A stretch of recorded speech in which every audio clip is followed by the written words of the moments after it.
Let's get back to our border watch, though, because as we've been listening to our viewers, we know immigration is a very important topic and could decide this upcoming election, which is why I decided to follow up with my panel of experts here talking about the border. These are folks from all different political stripes, backgrounds, areas of expertise. And listen to this. This is their message to our elected leaders. We need to push our local leaders to talk to our federal leaders and actually get something done. I think we're all sick of just talking and how polarized this issue has currently become over the last 2 elections. And it's time to get something done. It's time for the federal Congress to go through immigration reform so we can have something that, and we might not all get what we want, but I want to have a secure border and a safe space for my family to live, but I also want people to be able to come here and live the American dream. Get to know your neighbors. Get to know the issues that are making these people take this journey.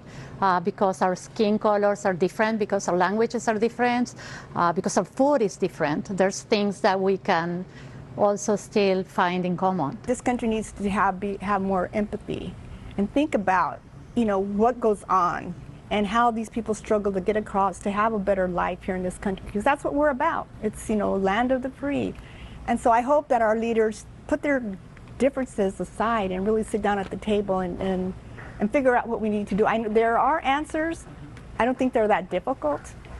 They just need to do it. They need to get it done. Immigrants, they are the American dream. They come to this country, they work, they thrive, they build businesses, they employ Americans.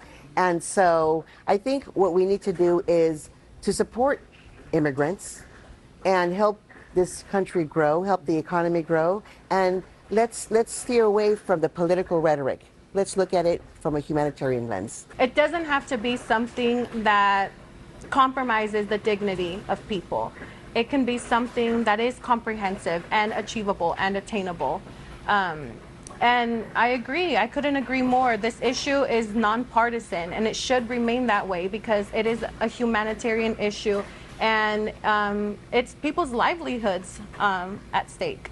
I think that most people in this country believe that asylum seekers should be given a process. And so at the end of the day, the immigration reform is not coming together because we have very extreme views controlling Congress. But if the views of ordinary Americans were actually directing policy, I think we'd have reform. My hope for immigration is that those of us who are citizens, those of us with privilege, we open our ears.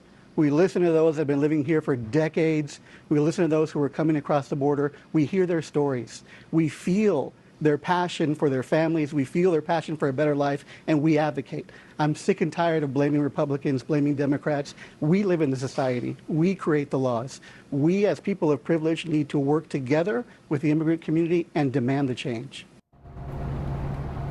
And I have to say, what surprised me the most about doing this panel is that the people I spoke to agreed on much more than they disagreed on. And I think that's an important reminder in what seems like very divisive times, that all of us as Americans have so much more in common than we have different. And I think it's a little message of hope as we move forward through this election season.